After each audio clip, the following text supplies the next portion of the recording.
Is up, everyone, and welcome to another JellyPod episode. I'm here with Lily Brody. We actually go way back. I remember having a conversation with you all the way back in CNFT Con, holding a little Jelly Cubes plushie. So it's awesome to have you here today.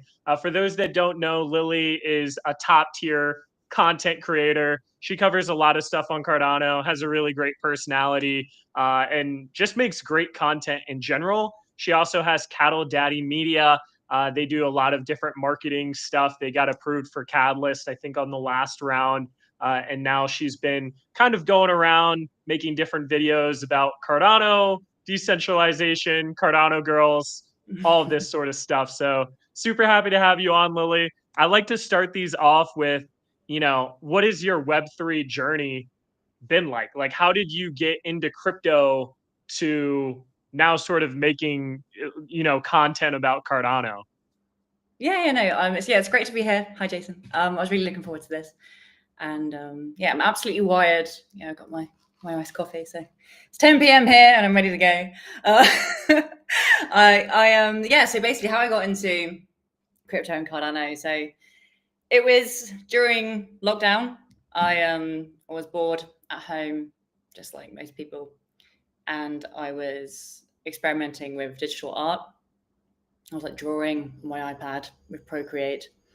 And I connected with an old friend who's from the same area as me in England. And he was the founder of CNFT.io. Yeah, the marketplace, NFT marketplace. Okay, yeah. The OG marketplace. Yeah. And we just connected. And at the time, he was like CNFT.io. It was very new. And I told him that I was getting into digital art and stuff. And he was like, oh, you should sell your artwork as NFTs. Give it a go. And I had no idea what NFTs were. And he had to kind of explain them to me as if they were like Pokemon cards that you trade. And I was just like, you know what? I've got nothing else to lose. I'm just at home. Everyone else, but there's a bloody worldwide disease that's going around. So I was like, you know what's on it? I'll just do it. So I made a Twitter account, obviously, at the time. And I joined a couple of spaces, and I joined like Cardano over coffee and Cardano's Stoners Club. And I connected with people like Jenny and Moonbeamer and Fart. And I was just like, oh, this is kind of cool. I really like the community vibe, and it just felt quite degenerate. But then also there were like 7 women in the space. It felt like there were only like 7 women in the space. Like when I joined, and I joined almost 4 years ago.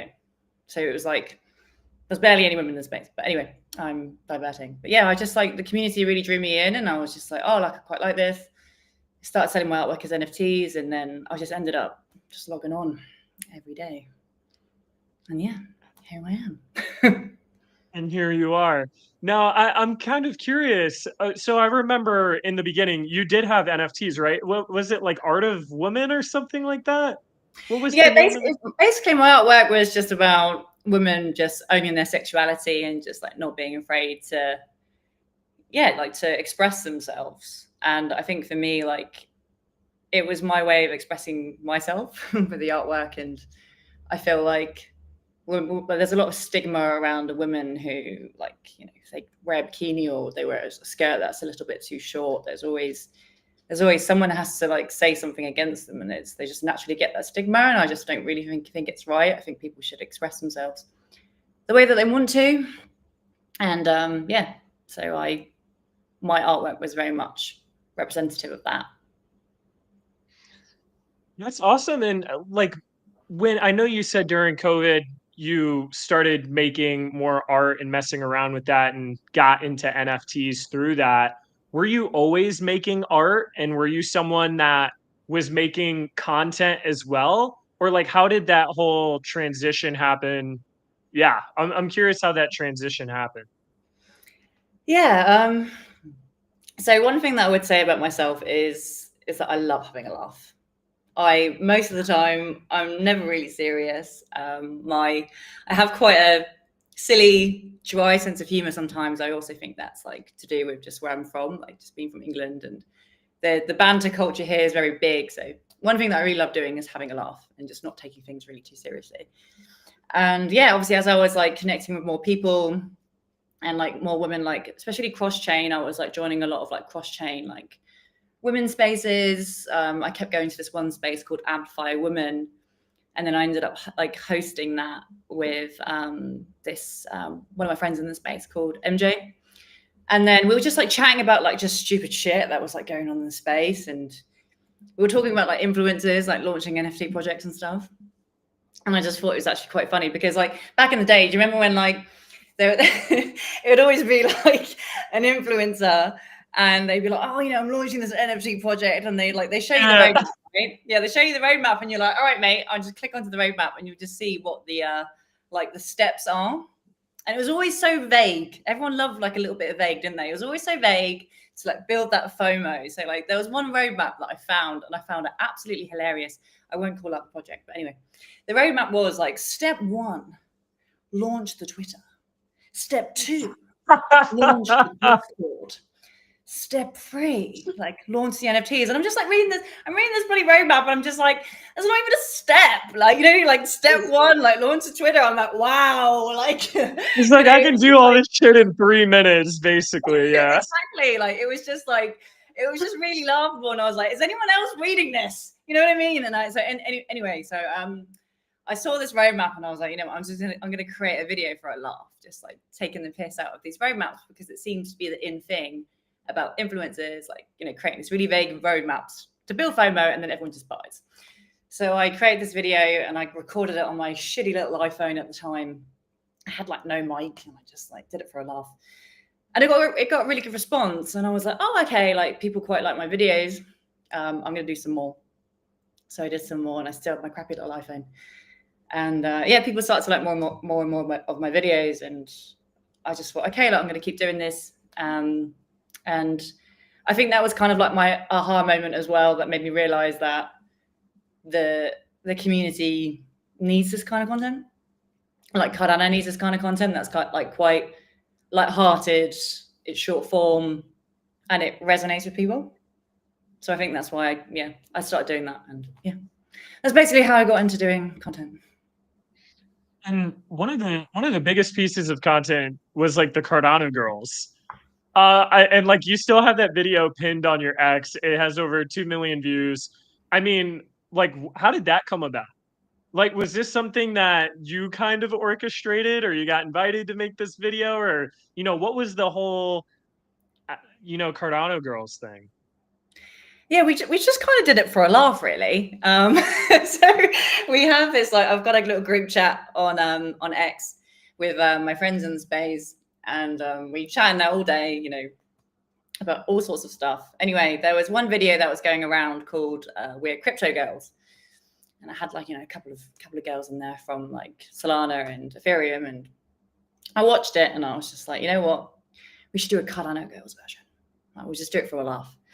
And I wrote in our group chat, and I was just like, oh, girls, like, do you want to do this video for a laugh? And they were just like, yeah, I'm in. And I was like, okay, cool. Send me your videos in 24 hours, and then we'll jump on this little trend. And then we did, and it was just manic. We just didn't expect it to get that response. Like, it was just crazy, and everything moved so fast. And before I knew it, it was like, right, let's, more women like wanted to get involved and from the community. And I was like, right, we have to, let's do a V2. And like, we did a V2, and I was like up until 4 a.m. like the night before, like getting it together and like editing and stuff. And it just kind of all kicked off, really. It was more like, it was a bit of a whim, shall we say, but it was a whim that pretty much changed my life, shall we say. That was definitely like that was a bigger aha moment, as in like, yeah, Cardano needs this. Yeah, I think one of the things that people underestimate if they don't make content is just how much work goes into the content. And yeah, sometimes like you need those big wins to kind of push you and motivate you and be like, oh wow, like there's something here. This got millions of views. This could be something that I could spend more time in and really grow that into something amazing.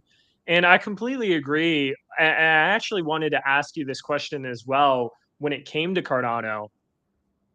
Why did you decide to focus on Cardano as far as your content? And then also to add on to that, like what do you think Cardano could really use when it comes to content? Like where could it improve? Yeah, no, there's a good question. So why I chose Cardano in particular is one, because of the community. Again, like at the beginning, like it really drew me in, and just like how everyone was just so eager just to help, without like expecting anything in return. Like a lot of people's DMs were just like open if you had any questions about like, opening a wallet or staking and stuff. Like, I'd like chat to Jenny or any of my other friends in the space. And I think that's what like it really, yeah, I just really appreciated the community side of things. And then also the vision, like, Cardano, decentralization, really, that's what's really made me stay as well. Just the focus on decentralization and it being for everyone. I won't dive too deep into this topic, but as I can say that, obviously growing up as a woman, I've obviously like experienced some things, and some things that weren't particularly fair. And I sort of see people as people. It doesn't matter who you are, like where you're from, how much money you have, what gender you are. You're a human. Like you should be valued and appreciated, and you should have your say. And I think that really resonated with me, the decentralization side of things. And yeah, and the next question was where Cardano can improve on the content side of things. I'd probably say, the reason why Cattle Daddy Media exists is because we noticed that the community, Cardano is lacking that kind of like short form content that takes things down a couple of notches for people who don't know about Cardano, whether that's people who are on other blockchains or who are just, they don't have like any idea about crypto. So I'd say in that regard, there's still more, we still need more creators. I feel like in comparison to other chains like Solana or Ethereum, obviously there are a lot of creators around Bitcoin, but we're lacking creators, and Cardano doesn't have a creator hub. So I'd say that we're lacking on the content creator front in regard to that kind of short form normal content, I'd say. But in regard to the creator hub, though, that's something that Cattle Daddy Media is establishing. And we have like a network of creators, and we have over like almost 100 Cardano girls in our group chat who want to create and, who want to be a part of the community. So yeah, don't want to ramble on too much. I'm very good at that. Yeah, no, I am curious more about like I actually do want to get into that. The Cattle Daddy Media. What exactly are you guys doing over there? Like what's kind of the breakdown of what you're trying to create? Yeah, so yeah, obviously touching on what I just said, like we noticed obviously well, there were 3 problems that we noticed basically. So in general, Cattle Daddy Media, we're a media company that focuses on creating light-hearted educational content around crypto, but in particular Cardano. And before we launched, we noticed that there were 3 problems. 3 problems being that there was a lack of this kind of short form engaging content around Cardano. We have some amazing creators in this space. People who are really passionate, and obviously some of them have their own projects, and people who are like really technical and they know everything there is, to do with Cardano. But there is a lot of content out there that's way too technical for someone who doesn't know about Cardano. So we noticed that there was a lack of that kind of like normie content to onboard people into our community. Problem 2 is just a lack of Cardano presence at major crypto events. So like Token or Consensus, yeah, like there was this lack. Well, we noticed that there was a lack in regard to like content that's going out and just like showing that Cardano is there, like the projects are there. So that's something that we wanted to fix. We wanted to create content around these events that really show that Cardano is there and that we're making these connections, and that, Charles is a keynote, or like Fred is a keynote, or, some of the projects founders, like, book.io is there, or they're sponsoring the event, and like really create that kind of, again, fun, light-hearted educational content that's like related to Cardano, and it shows that we're there. And third problem is, this obviously relates to Cardano marketing, but it's the fact that we have so many amazing projects, and again, like really intelligent technical people, but they struggle to communicate their vision in a creative way that's going to get that digital outreach. And we're working with projects to help them on the marketing side of things and to help them get that outreach. So that's 3 problems that we're trying to solve. So it's a lot, but it's needed, and we love doing it. So it's myself, it's Lena and Izzy from Clay Nation. We're a team, and we're behind Cattle Daddy Media. Small team, but yeah, the girls are awesome, very creative, and I've learned so much from them. They're awesome, so it's a pleasure to work with them. Oh, that's awesome. I completely agree. I've noticed the same things because I've gone to a few events as well, like last year. Were you at Token 49 in Singapore? I wasn't, no. I wish I was. I had major FOMO. All right. Okay, I was like, you had mentioned Token 49. I was like, holy crap, I didn't realize you were there. But Hopefully this year. Hopefully this year, yeah. Because, but like, yeah, you're totally right. I was at Token 49. I saw the IOHK booth. I think Sync AI, they had something. Outside of that, those were like 2 of the only projects that were there in a massive, massive conference. And I've noticed the same thing. Like, even that, like that same week, I went to Solana Breakpoint, which is just Solana projects. But I was just looking at the conference room and the types of projects were there and the people in the community. I was like, holy crap, Cardano is missing something like this big time.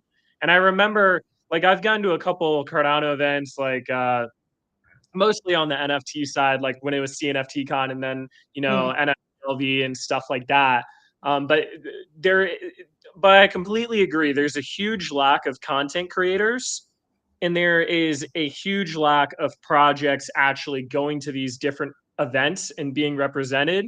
And then at the same time, I agree with the third problem that you brought up, that so many projects are struggling with actually getting their vision across because they're explaining, oh, this UTXO with this parallelism and like this fee structure is able to do X, Y, Z, and this is why Cardano is better than this. And it's like, your average person doesn't know what the hell you just said. So how can like we get that? So like when it came to Cattle Daddy, like how long ago did you start this, and what's sort of that journey been like, the challenges that you've seen trying to solve this? Yeah, it's been a wild ride, Jason. Let's just say that. In fact, we've had a lot of highs and we've had a lot of lows. I'd probably say like we started mid-August. We basically like pretty much just like put the foot on the gas just before Rare Evo. And it was like Lena and I, we were there, and then it was just like, right, so we have to cover Rare Evo, represent Cardano there, and go to the Cardano Summit and then Blockchain Life. And it was just like back-to-back events. And it was just kind of like hit the floor running. That's what it was like at the beginning, just with just on the event side of things, because like it was just back-to-back. And obviously you get all this content from the events, and it's like, right, okay. One of the problems is, sorry to divert, is there is content being created at these events, but then the content, like the highlight reel, goes out like a month later. So it's like, right, okay, well, obviously we need to like be on the ball here and just try get it out as quickly as possible. Like prioritize the interviews that need to be out sooner rather than later. So it's like, right, okay, like we have to like get all the content and like get it out. So it was like that for. Well, it's still like that now. It was like, because we're still going through the events, but it was like I'd say like towards the end of last year, like after December, like it started to slow down a little bit, like coming up to Consensus Toronto. So we covered 6 crypto events in 3 different continents since August. And like the first 4 were like really, really back to back. And we covered in total, so we covered Rare Evo, Cardano Summit, Blockchain Live, and then as like a bonus event, we covered Cardano Tech Week and the Constitution. And we did that on a complete whim. Like we decided to go to Argentina like 2 weeks after Dubai, after the summit, and we're still going for all this content after the summit. And then we were like, oh no, we have to fly to Argentina. So that was like really intense. And then unfortunately, during that period, when I was in Argentina, my auntie died. So it was like, I couldn't go back to the UK for the funeral. And like, I know that's very personal, but like in regard to like the really low points, I'd probably say that like where the work kind of like stacked up, and we were going through content from the summit, and then obviously like the Constitution and like having like those private issues arise. I think I really struggled there. But after January, it was fine. So I'd probably just say, like, to answer that question, the editing and just the back-to-back events. But now, like, things have like calmed down a bit. We got back from Consensus Consensus Hong Kong, in Feb, and we're just finishing the content from there, and then we go to Consensus Toronto next month. So, yeah, the back-to-back events and the content editing side of things. Nice. And like, how's the experience constantly traveling around to these different events and places? Because like for last year, for those that don't know, I was digital nomading Asia. I'm actually in Vietnam right now, so our time zones are pretty similar. Yeah. Which worked out. Even though we're still on at 10:30 p.m., but whatever. Yeah, drinking nice coffee. Cheers. Cheers. But yeah, like how has been that balance though? Because I know for me, trying to run the Jelly Cubes and then, making content, doing all this stuff, it is a lot when you're living out of a suitcase. And that's why now I'm kind of just in one place. But like how's the experience been, lugging along all of your suitcases and going to this event in this country? Because it's also a big difference too when you're changing time zones like that. I mean, at least for me, I was in Asia. You're going from Thailand to Dubai to Argentina. Yeah. I think the best way to describe it, Jason, it's probably max pain. Max pain. Just it is like moving all your stuff, like all your content gear and stuff, and trying to obviously like book things last minute and things like back to back. It was tough, but we smashed it. And honestly, like Lena and Izzy, they are amazing girls, and they brought me down a few times when things were a little bit intense in regard to like traveling and stuff. But yeah, it can be tricky, like jumping from place to place. And then also like one thing that we notice is you can have a plan in place in regard to the content that you want to create, but when you're there, like you just come up with loads of ideas, like you meet new people, and like some things will come up, like a funny, like an excursion opportunity will come up where you sort of think to yourself, oh, that can make like a really funny video, like, or you see something in the event that you could use, or you come up with like more creative ideas when you're there. So I think at the beginning, like I remember just before Rare Evo, I was like really stressing about the type of content that I wanted to create. And then when we were there, it was just like we obviously interviewed the projects that we wanted to interview, but then like we ended up like making way more videos because like there was just so many ideas that just like came up and like loads of opportunities. And the same happened at the Cardano Summit. So for example, like at the Cardano Summit, like in regard to the more like entertaining, fun content, there was a sign outside that just had like Cardano there. And like I walked past the sign and I instantly thought of like cheerleaders, like doing their little routine. And I was like, I'm going to go behind that sign. I'm going to run behind it. I'm going to go, give me a C, give me an A, like little things like that. Like, and then like you create a video and then you do your edit, and then like people really like it. Or like, even if it's cringe, or even if it's just like a bit more on the funny side, people love it. And like, it just happens when those creative ideas come when you're actually on site. So I think, yeah, like when you're there, it's fine. And you get these ideas. So I tend to divert Jason a lot because No. You're not diverting. I promise. We go on a journey. We go on a couple of journeys, Jason. Yes. Well, I think that's like the content creator way, right? Like, just, yeah, you just go on. James asked, "Are you still in Thailand? Weren't I you in am. Yeah, Thailand when like I'm in all of the Thailand. earthquake just happened recently too?" Yeah, so it happened in Bangkok, and luckily, like I was due to go there the day after the earthquake, but I ended up going there that day anyway, a bit later, because my best friend was flying in like the next day, and like I was also a little bit worried that there was going to be like a tsunami, and I was on an island, so the anxiety kicked in, and I was like, bye, I'm going to go to the mainland, but everything was fine. It was okay. Just well, no, obviously not the earthquake in general. Obviously that was horrific, but just the logistics side of things. There was no tsunami. But yeah, I'm still in Thailand. Awesome. And also, if anyone is listening in and ever had a question they wanted to ask Lily, feel free to put it in the chat. It works whether you're watching on X or YouTube. So kind of my next, I'm kind of curious. I know you said you're working with Lena and Clay and like the Clay Nation girls. Are you on your side coming up with the ideas, getting the scripts, recording it, editing it? Like, what's kind of the creation process for you? Are you doing that all by yourself? So the girls and I, we work together. So I'd say like Lena's more like logistics, and I'm more creative, and then Izzy's also helps with like creativity, and Izzy. To be honest, we kind of all just jump in. Like we're a really small team, so like everyone kind of does a bit of everything. Like I obviously like manage the social media, and like I obviously like do wins of the week every week. So like I script that, and do the research and like do the edit on that. But like Izzy, she's awesome. She's awesome with edits as well, and like both of the girls are extremely creative.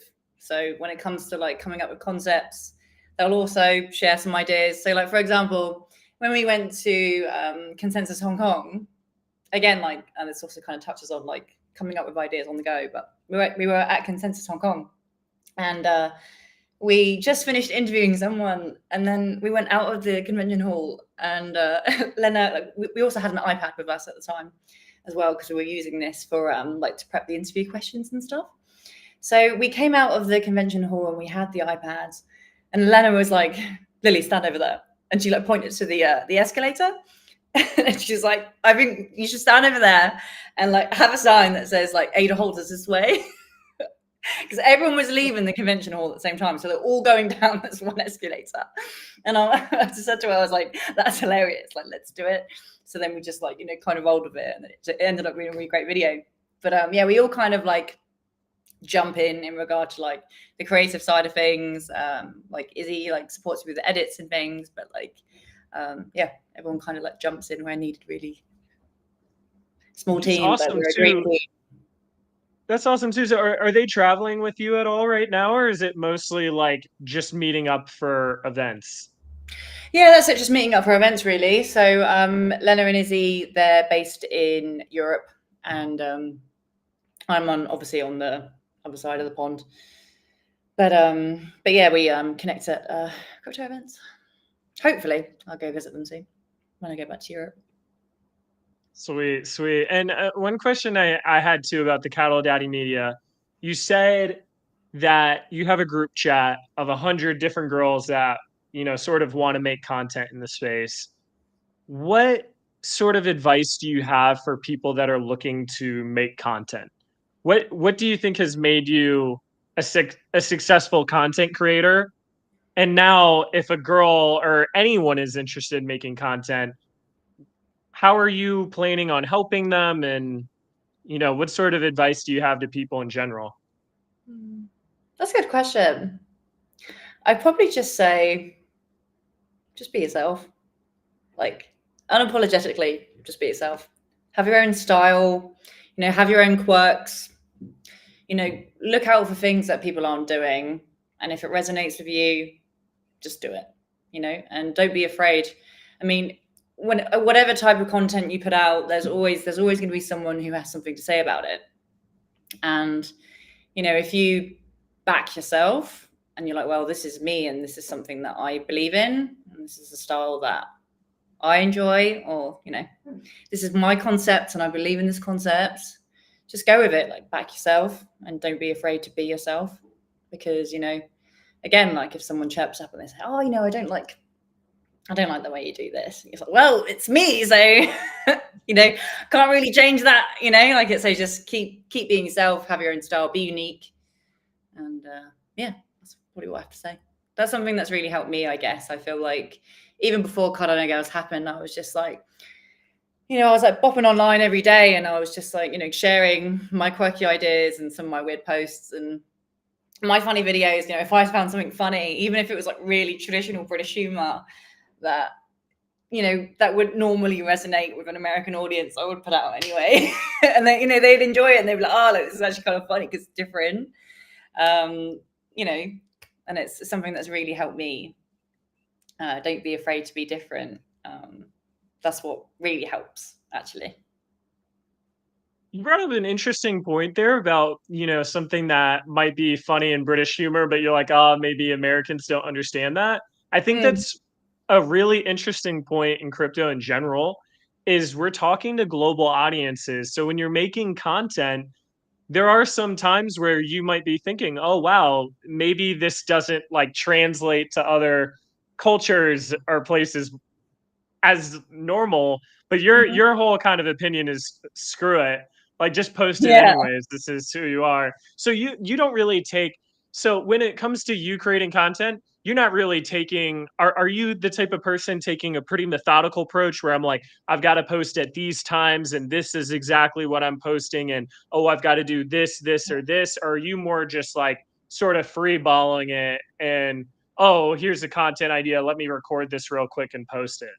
Yeah, a bit of both, really. I think one thing that I did for a long time was just like ignore the facts and just like do it anyway.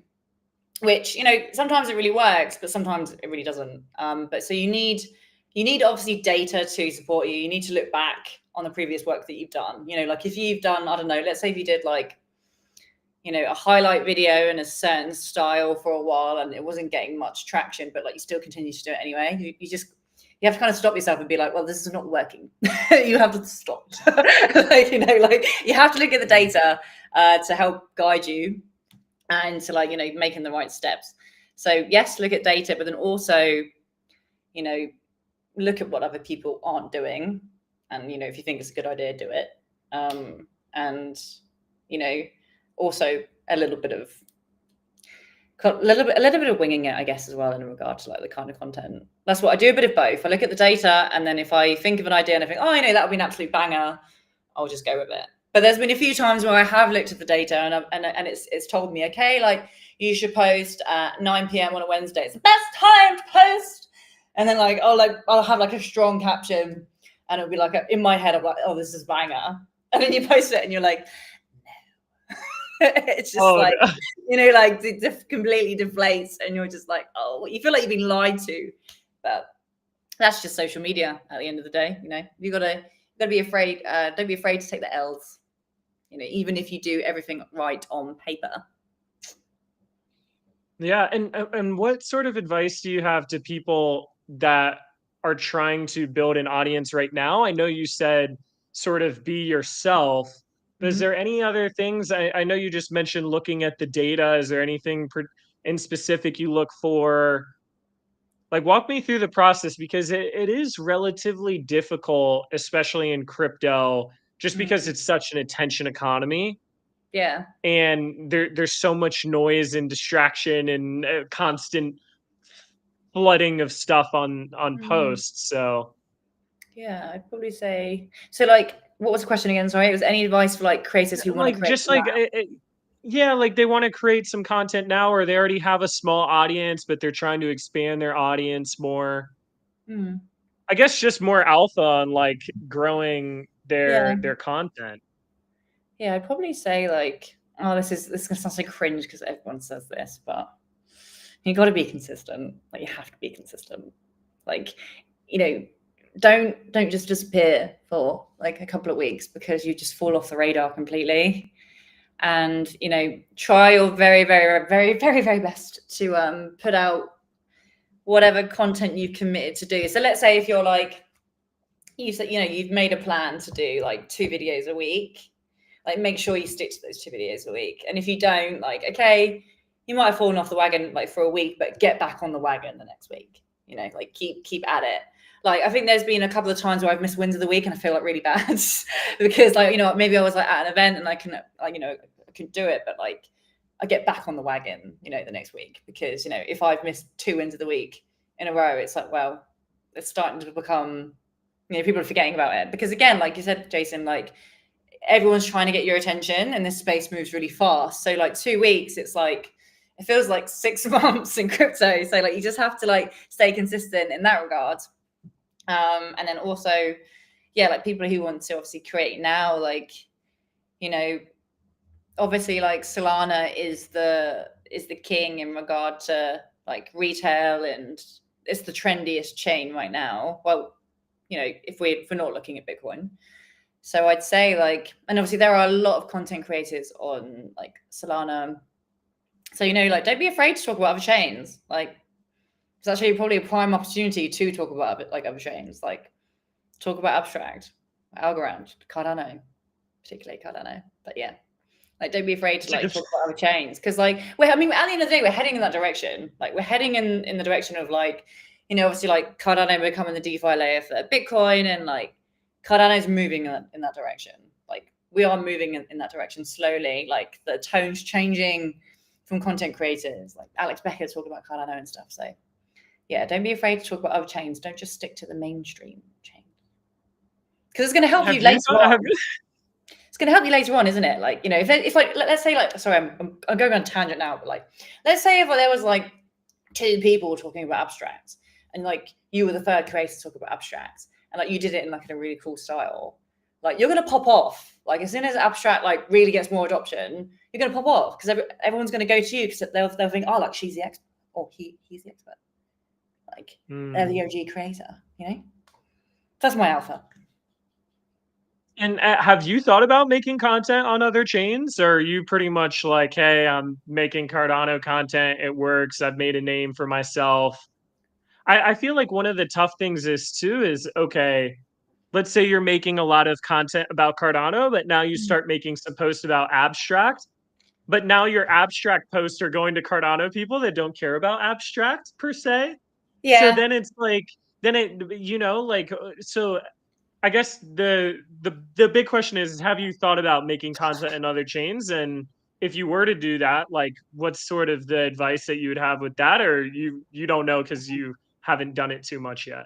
I'd say like I can honestly say that that we're heading in that direction because like I said, like Cardano's heading in that direction. We're heading in that direction. But as a community, we should also be heading in that direction. But in order for that to happen, like there's people in the community who have to be brave enough to start taking those steps, like brave enough to, get the traction on your post because you've spoken about Abstract, or get the comments where people are getting pissed because you're talking about Abstract and not Cardano. Like people need to start leading by example and like start heading in that direction. So it's something that like we are heading in that direction. Like Capital Study Media, like we're focused on Cardano, but ultimately, like soon we're going to be talking more about like Bitcoin or like Algorand, and I'll be creating more content about other chains because it's important. Like we have to start heading in that direction. That's where the space is going. And if you don't, like if you're not open to other chains, or if you're a creator and you're only sticking to that one chain and like that's it, I do believe that there's a possibility you may be left behind, not completely but slightly. Yeah, I agree. It is interesting because like I'm not really a chain maxi. I've been on a bunch of chains. I think Cardano's been my home base for the most part because that's where I launched Jelly Cubes especially, and I feel like Cardano has a lot of potential. but I have been on at least 20 chains, and I think for whatever reason, a lot of people in the Cardano ecosystem are very hesitant or just very disinterested in being on any other chain other than Cardano. I do think you're like you said though, like you're having a lot more interest with Bitcoin, and there's a whole narrative going Mm. on with that. And I think a lot of people are open to Bitcoin regardless, anyways. Yeah. Um, but yeah, like it's very weird because I don't see that as much on other chains. Like if someone is on Ethereum, it's very like it's more normal for them to say, "Oh, look at what's happening on BTC ordinals," or like, "Oh, this abstract just came out." I guess it's an Mm. Ethereum layer too, but it's a lot more normalized. Why do you think the Cardano community is a I little more against it? I honestly think it's I think it's two reasons. One being that Cardano's like big USP is the fact that it's so decentralized. And that's why a lot of people are in the community because of how decentralized it is. So, if you talk about a chain that's more centralized, you get more of a backlash because, like you're a part of the decentralized. I don't know why I did this because that's crap. I don't know why I did that. Decentralized. Cardano is decentralized. I don't know why I did this, but like you're part of the decentralized community, right? So why on earth are you talking about centralized chains? that's why I think there's like a bit of like a backlash in that regard. And like that's why there's they're a little bit more tight knit there. And then the second reason being Cardano has had we've definitely received like the short straw in regard to kind of I guess like people considering it as like like all the crap like the ghost chain, the geeky chain, like we've had so much crap thrown at us just because it was just because we're not the trendy chain. And I think people like it it gets people's guard up more. So if you I guess maybe the community sort of sees it as like I don't know, for example, like you, Jason, like like we have Jason. Jason believes in Cardano. Like, so, if you're a creator and you're spreading the word about Cardano, as soon as you change your tone, it's like, wait, no, come back.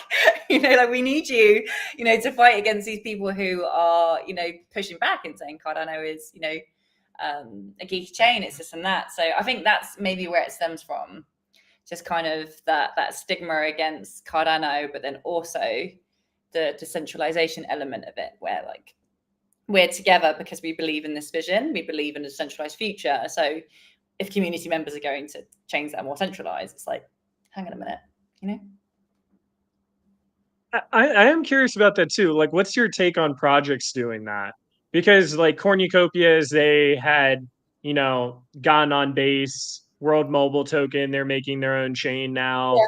Like there's been a few projects that have gone to other chains. I know like for the NFT side, like the Ape Society was big when they went to base. Like what's kind of your take on projects that are moving chains or at least adding support for other chains? Like I think Talos, they just announced that their token will be on base and Solana as well with Wayne Chain. Yeah. Yeah, I'd say I mean, we're heading that way. I think at some point, like, your project, you need to be integrated into other chains, like, because you're going to get left behind. That's what I honestly think. Like, I honestly think that, these projects who are going cross chain and then making these connections, like Tokyo, for example, with the Bitcoin integration, fluid tokens, just like, absolute warrior in regard to like, crossing over to Bitcoin. And there's so many projects doing it. And I think they are really leading a good example because we're heading that way. And I'd hate to see, Cardano projects be left behind because they're not heading that way. They're not opening up to other opportunities to be across chain. And, it's a way for them to survive as well. Like I understand, like if a Cardano project announces that they're integrating to another chain, I can't help but think to myself, it makes sense. That they're a business, like as well. They're also a business. They have to survive. Like maybe if they weren't doing that, the project would no longer exist on Cardano. it would just be gone if they didn't do that. If they didn't exist on Cardano and Base, for example, then there's a chance that we'd lose the project, and then everyone would have something to say then, you know. So I'd say that they're leading a good way because we're heading that way. I think that's a super good hot take. I actually love that take. And as someone who's a project founder as well, you're exactly right. Like, you have to, at the end of the day, figure out what your business and project needs to do to survive. Because there's so many projects every day, uh, whether that was Makosi recently or Axo or this or that. Like, it happens a lot on other chains, but like, these are businesses that need to make money and they need to have funding and they need to have users. And you have to figure out, okay, what can I do to make sure that this business is successful? And it's one of those interesting things where, you know, for Jelly Cubes, we launched our NFTs almost 3 years ago now. Yeah. You're, as a founder, making these decisions on what chain to go on based on data from over 3 years ago. Like, when we first decided to launch on Cardano, things change and things evolve, and you were saying, you know, this is where XYZ is heading. And I think it's important for projects to be thinking, hey, how can I be on multiple chains? I like the Talos approach more, where it's like, hey, we're still on Cardano, but we're going to have our token supported on Base and Yeah. Solana. I like the idea of being able to like merge it. I think the problem sometimes comes in when they just like completely abandon the chain, like what TAS had done, and just said, "Oh, Yeah. screw everyone, we're going to Base." Yeah. That's where it's a big problem then. Yeah. Yeah. No, I agree. I think it's the way to go. You know, integrate with other chains, lead by example, because we're heading that way. And again, like I said, you know, it's rather they do that and, you know, push Cardano to other audiences and users, as opposed to staying on Cardano, you know, with whatever product that they have, and there's a chance, you know, depending on what they do, that they might not be able to survive. So it's like, which one would the community prefer? Like them integrating across or just disappearing? I know what I'd choose. Yeah. And so back to the sort of cattle daddy thing, I'm curious, in the next 5 years, where do you really hope to envision, I guess, cattle daddy, your personal content creation, and Cardano? Let's pick those three. Where do you hope to see these three in the next 5 years? Yeah, I'd say Castle Daddy, you know, I'd like us to be seen as like, I'd like us to be like the go-to place for that fun, light-hearted educational content around Cardano and crypto in general. You know, I sort of see us in the future as like I don't know if you've ever seen like Betches. You seen Betches on Instagram? Anyway, maybe you haven't. But I would just like us to be the go-to place for that kind of content, where, like, you know, where there's this thriving creator hub where we're sharing all of this content from other people to really boost Cardano and crypto in general. I would love us to be in that position. And then also to have a portfolio of brands and clients that we've worked with and we've helped them to push their Cardano projects, you know, outside of the Cardano bubble, to have that portfolio there. And I'd say in regard to my content, I would like I'd like a bigger audience. Obviously, I love the community. I love the community that I have, but I love to have a bigger audience across different platforms. And I guess keep doing what I'm doing, pretty much, you know. And then also in regard to the event side of things, I'd like Cash Study to be the media company that people go to cover their event, and I would love it if we weren't there, people would feel that we weren't there. You know, like, damn, I wish I had them at our event. You know, I'd say that. Like, feel like absent. I think you're gonna pull that off too. Like, I feel like you're already kind of there, in a way. Like, because, like, I mean, you guys have been going to all these events, and I see your podcast, like, I guess, quick interviews, like Waffle Capital. I saw that one you did Mm. really recently. So I think you're already making, like, a huge impact. Yeah, I guess it's just like on our end that we But, just have like, to being make. able to do it a lot higher level and, scale it up more. Yeah, that's it. I guess it's just, yeah, like scaling it up more and like, yeah, being able to go to more. We've there's a couple of exciting things in the pipeline, and there's a couple of events that we're going to be covering, but I'm not allowed to talk about them yet because Leno will tell me off. Haha. But there's like people who've noticed our work and they're like, oh, actually, they did a good job, so we want them at our event, which is quite nice. And is exciting because again, it just shows that there is a need for it. Like there is a need for that kind of content there, and I think I guess like out of everything I said, that's not it's not completely formed yet is the creator hub, because again there's no creator hub on Cardano. There's a creator hub on Solana, on Abstract and Ethereum, and I would like to work with the entities more closely to get that established, because I think it's really important.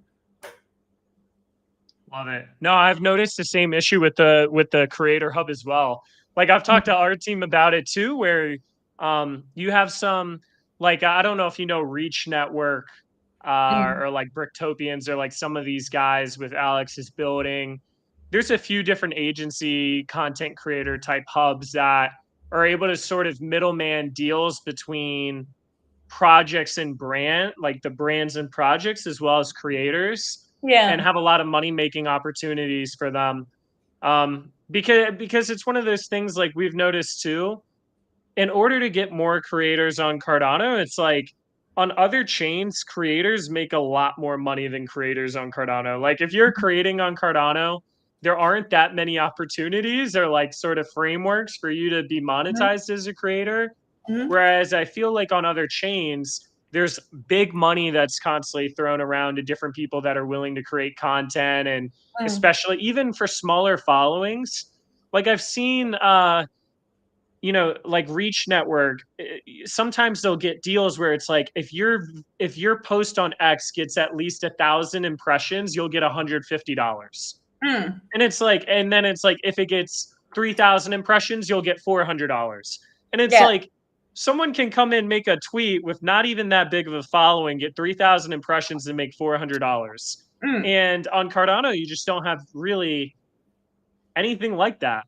Mm. Um, you don't necessarily, like, I understand you don't necessarily want to go like full paid KOL, shill everything route like what Solana is, but there's also a lot of content creators that want to make content and already making content on projects they like, Mm. and just helping them monetize that and like be Yeah. that bridge, I think, is important. Yeah. Exactly. I guess like, yeah, from the, I know you asked me this earlier about like advice for creators. I guess it is like, when you come in now, obviously like you're not going to have an audience. You're just starting out.